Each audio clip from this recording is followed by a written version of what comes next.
मित्रों नमस्कार। संविधान को जाने समझे श्रृंखला के इस एपिसोड में आप सभी का स्वागत है। हम लोगों ने पिछले एपिसोड में राइट टू इक्वलिटी यानी समानता के अधिकार की चर्चा की थी और उस समय 4 अनुच्छेदों पर बात आपसे हुई थी मेरी। अनुच्छेद 14, 15, 17 और 18। आज मैं आपसे समानता के अधिकार यानी राइट टू इक्वलिटी से संबंधित अनुच्छेद 16 पर चर्चा करूंगा। अनुच्छेद 16 का संबंध मूलतः सरकारी नौकरियों में अवसरों की समानता से है। उसका पहला अनुच्छेद ये कहता है कि देश के सभी नागरिकों को सरकार की नौकरियों में अवसरों की समानता का अधिकार रहेगा। इसका जो दूसरा क्लॉज है यानी 16(2) ये कहता है कि सरकार की नौकरियों में, राज्य की नौकरियों में किन्हीं को भी कुछ आधारों पर भेदभाव किन्हीं के साथ नहीं किया जा सकता। ये आधार हैं धर्म, नस्ल, जाति, जेंडर, वंश, प्लेस ऑफ बर्थ यानी जन्म का स्थान और निवास, कहीं का निवासी होने। इस आधारों पे या इनमें से किसी आधार पर भी या सभी आधारों पर कोई भेदभाव नहीं किया जा सकता। लेकिन इसी के साथ साथ जो क्लॉज 3 है इसका, वो कहता है कि पार्लियामेंट को अधिकार रहेगा कि वह ऐसा कानून बना सकती है जिसमें कुछ पदों के लिए, कुछ क्लास ऑफ पदों के लिए राज्य में यानी सरकारी नौकरियों के कुछ क्लास ऑफ पदों के लिए वह निवास की पात्रता निर्धारित कर सकती है।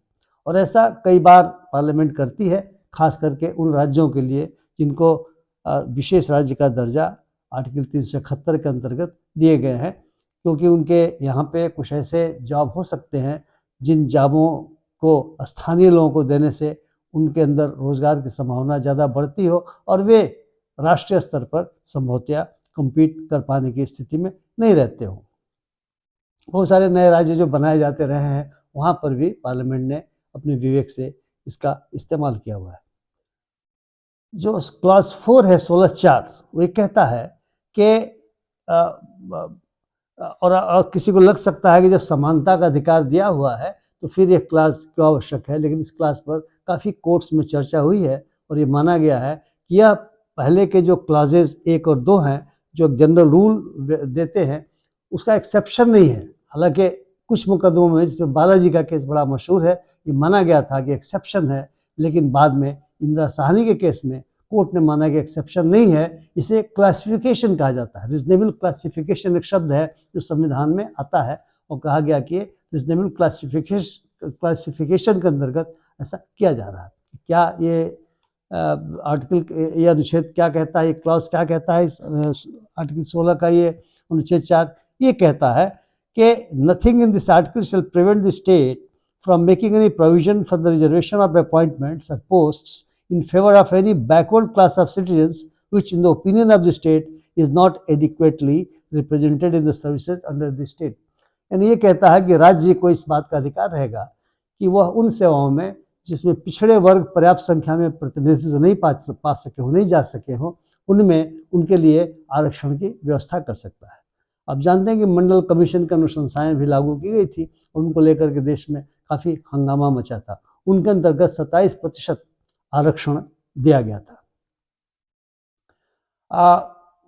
मैं आपके सामने इस 16(4) को लेकर के जो अंतिम केस कह सकते हैं जिसका फैसला हुआ है उसकी चर्चा करना चाहूँगा। वो है Indira Sahni versus union of India. Indira Sahni का केस 1993 में कॉन्स्टिट्यूशन बेंच 6-3 के मेजॉरिटी जजमेंट से निर्धारित हुआ था, तय हुआ था। और इस केस ने बहुत महत्वपूर्ण चीज़ें निर्धारित की थी। एक तरह से कह सकते हैं कि इस 16(4) का इस्तेमाल कैसे होगा, इसके लिए कुछ बाउंड्रीज यानी कह सकते हैं कुछ सीमाओं का भी निर्धारण कर दिया था। वो क्या सीमाएं हैं? उस समय मंडल कमीशन की अनुशंसाओं को स्वीकार करते समय एक नोटिफिकेशन किया गया था गवर्नमेंट के द्वारा, और उस नोटिफिकेशन में ये बात दर्ज की गई कि 27% आरक्षण पिछड़े वर्गों को सरकारी नौकरियों में दी जाएगी और 10% आरक्षण जो आर्थिक आधार पर पिछड़े हुए लोग होंगे उनको दी जाएगी। सुप्रीम कोर्ट ने आर्थिक आधार पर दिए गए आरक्षण को, प्रावधान को रद्द कर दिया और 27% को मान लिया, लेकिन कुछ सीमाएं निर्धारित की जो मैं आपके सामने बताने जा रहा हूँ। पहली सीमा यह रही कि यह आरक्षण कुल मिलाकर के चाहे अनुसूचित जाति जनजाति को दें, यानी SC/ST को दें या पिछड़े वर्गों को दें, इसकी सीमा 50% से ज़्यादा नहीं बढ़ाई जा सकती। तो दूसरा उन्होंने कहा कि जो पिछड़े वर्ग जिनको हम कहते हैं, उनमें क्रीमी लेयर निर्धारित करना पड़ेगा राज्य को, और उस क्रीमी लेयर से जो ऊपर की आमदनी वाले लोग होंगे उनको इसका लाभ नहीं मिलेगा, जो नीचे के लोग रह जाएंगे उनको इसका लाभ मिलेगा। यानी पहली बार क्रीमी लेयर का सिद्धांत पिछड़े वर्गों के संदर्भों में इंदिरा साहनी केस में कोर्ट ने रखा। कोर्ट ने यह भी कहा कि इसका हर राज्य में एक आइडेंटिफिकेशन किया जाएगा कि कौन से जो लोग हैं वो पिछड़े वर्गों के अंतर्गत आते हैं, और यह केवल इस आधार पर नहीं होगा कि वे आर्थिक आधारों पर पिछड़े हैं, और जाति के आधार पर इसका निर्धारण किया जा सकता है। और जाति के साथ साथ ये भी देखना पड़ेगा कि जो नॉन हिंदूज हैं, मुस्लिम्स, क्रिश्चियंस, सिख्स, इसमें भी पिछड़े वर्गों के लोग हो सकते हैं। कोर्ट ने ये कहा कि जो अनुच्छेद 15(4), जो हमने पिछले वीडियो में इसकी चर्चा भी की थी, 15(4) में ये प्रावधान किया गया कि जो सामाजिक और शैक्षणिक रूप से पिछड़े वर्ग के लोग हैं और अनुसूचित जाति जनजाति के लोग हैं, उनके उत्थान के लिए राज्य योजनाएं बना सकता है। इसमें कहा गया कि ये केवल सामाजिक और शैक्षणिक पिछड़े वर्गों की बात नहीं है। पिछड़े वर्ग किसी भी सोशल क्लास के रूप में आइडेंटिफाई हो सकते हैं, कि जातियों में हो सकते हैं और विभिन्न धर्मों में हो सकते हैं। इसमें शैक्षणिक और सामाजिक रूप से पिछड़े भी आ सकते हैं। यदि एक बड़ा सुपर सेट है जिसके अंतर्गत बहुत सारे आ सकते हैं। इसमें अनुसूचित जाति जनजाति भी समाहित मानी जा सकती है। ये कोर्ट ने बहुत साफ शब्दों में ये रखा। कोर्ट ने यह भी कहा, जैसा मैंने कहा था, कि यह एक्सेप्शन नहीं है जनरल रूल का, मूलतः यह रीजनेबल क्लासिफिकेशन है, क्योंकि जो समाज की मुख्य धारा में लोग नहीं आ पाए, बहुत सारे उसका ऐतिहासिक कारण हो सकते हैं, वो पीछे रह गए, उनको आगे ले जाने के लिए ये 16(4) में प्रावधान किया गया है।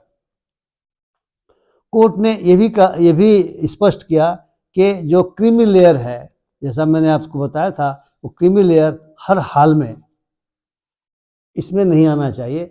और यह भी कहा कि आप पिछड़े वर्गों को एक्सट्रीमली पिछड़े वर्ग और पिछड़े वर्ग 2 में आप परिभाषित कर सकते हैं, क्योंकि जिनको हम पिछड़े वर्ग मानते हैं वे बाकायदा ऐसे लोग भी हो सकते हैं जो उस क्लास में भी काफ़ी पिछड़े हुए हों, इसलिए उनको भी आप बाकायदा क्लासीफाई कर सकते हैं। और जैसा कि मैंने कहा था कि सीमा नहीं बढ़ाई जा सकती 50% से, और रिजर्वेशन में प्रमोशन को उन्होंने कहा था कि आप नहीं कर सकते, और एक्जीक्यूटिव ऑर्डर से आप मतलब राज्य को कहा कि आप जो है सो आरक्षण की व्यवस्था कर सकते हैं, लेकिन इसके लिए एक परमानेंट स्टैट्यूटरी बॉडी बना दीजिए, जो बॉडी यह तय करेगी कि किन को पिछड़े वर्गों में रखना है या नहीं रखना। तो आप जानते हैं कि स्टेट्स में भी बैकवर्ड क्लासेस कमीशन है और सेंट्रल स्तर पर भी बैकवर्ड क्लासेस कमीशन है। मित्रों, इसके बाद बहुत सारे संशोधनों के माध्यम से जब आवश्यकता उत्पन्न होती है तो संविधान में संशोधन होते हैं। उसके लिए संविधान में ही आर्टिकल 368 बनाया गया है। तो एक 4A जोड़ा गया, और ये 4A जोड़ा गया कि जो अनुसूचित जाति जनजाति के जो हमारे कर्मचारी हैं, जो पदाधिकारी हैं, उनको प्रोन्नति यानी प्रमोशन में आरक्षण की व्यवस्था इसके माध्यम से की गई, बशर्ते कि उनकी भागीदारी उच्च पदों पर कम हो। तो ये भी देखना पड़ेगा राज्य को कि अगर भागीदारी कम है तो वो प्रमोशन देंगे। इसकी चुनौतियां भी इसको मिली हैं, लेकिन कोर्ट ने यही एग्जामिन हर एक मामले में किया हुआ है कि क्या ये प्रमोशन पा करके ऊपर के पदों पर नहीं जा सके हैं पर्याप्त संख्या में, इसको देखने के लिए किया है। और फिर 4B भी अमेंडमेंट के माध्यम से लाया गया, और इसमें यह व्यवस्था की गई है कि जो बैकलॉग बहुत सारा वैकेंसीज का रह जाता है, जो बहुत सारे कारणों से जो आरक्षित पद हैं वे नहीं भरे जा पाते, वो रह जाते हैं क्योंकि सूटेबल कैंडिडेट हो सकता है नहीं मिलते हों, इसको हम कहते हैं अग्रगणित किया जाए, कैरी फॉरवर्ड किया जाए। तो इसको कैरी फॉरवर्ड करने की व्यवस्था की गई, और ये कहा गया कि जो 50% आरक्षण की जो सीमा है, इस सीमा के बियॉन्ड रहेगा। यानी किसी वर्ष में अगर आरक्षित वर्गों की रिक्तियां बची रह गई तो इनको अलग से व्यवस्था की जा सकती है, और अगले साल जो दूसरी जनरल वैकेंसीज होगी उसमें 50% की सीमा के अंतर्गत आरक्षण लागू होगा। लेकिन यह जो है सो जितनी वैकेंसी आरक्षित वर्गों के लिए है उनके लिए उन्हीं वर्गों में से ये व्यवस्था की जाएगी। मित्रों, क्लास 5 ये कहता है अनुच्छेद 16 का कि ये जो व्यवस्था है कि कोई डिस्क्रिमिनेशन नहीं होगा, ये ऐसे कानूनों पर लागू नहीं हो सकता जो कानून ये कहते हैं कि किसी धर्म विशेष की जो संस्थाएं होती हैं उन संस्थाओं के गवर्निंग बॉडी में या उनके पदाधिकारी के रूप में उसी धर्म विशेष के लोगों का अपॉइंटमेंट किया जाना चाहिए। अगर ऐसा कोई कानून बना है तो यह जनरल रूल से प्रभावित नहीं होता, यानी वह कानून लागू रहेगा।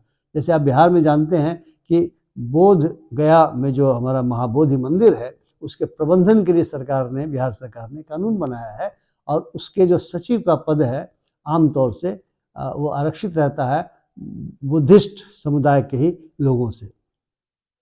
अभी तो झगड़ा चल रहा है वक्फ बोर्ड को लेकर के, क्योंकि वक्फ बोर्ड में भी मुस्लिम समुदाय के लोगों को रखा जाता है, उसको लेकर के विशेष कानून भी आ रहा है, लेकिन हमारे संविधान में ऐसी व्यवस्था है।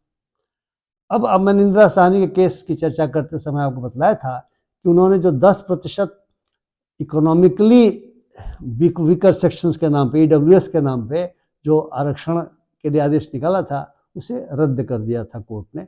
लेकिन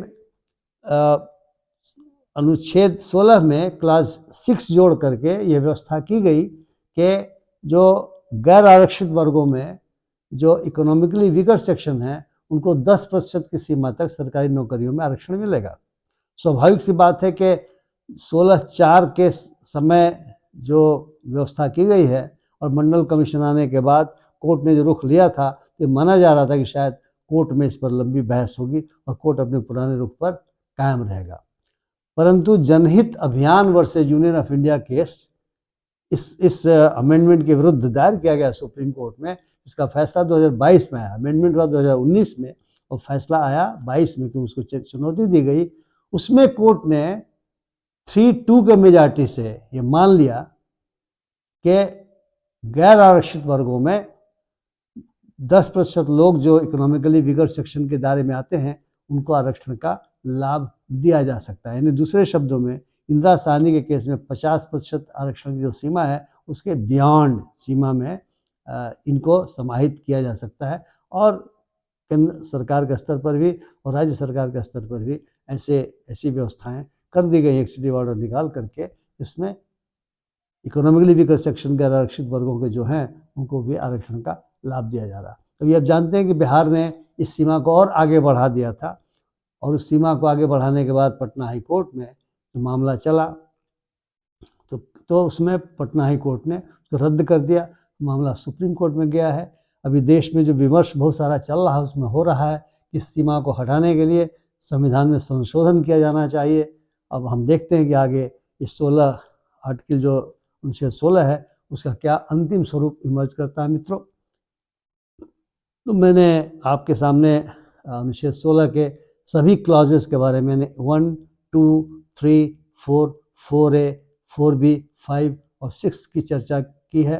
यदि आपको यह वीडियो पसंद आया हो तो कृपया आप शेयर करें, कृपया आप लाइक करें, अपनी टिप्पणियों से लाभान्वित मुझे करें, और कृपया अगर अभी तक आपने मेरे चैनल को सब्सक्राइब नहीं किया है तो सब्सक्राइब करना न भूलें। बहुत बहुत धन्यवाद। नमस्कार।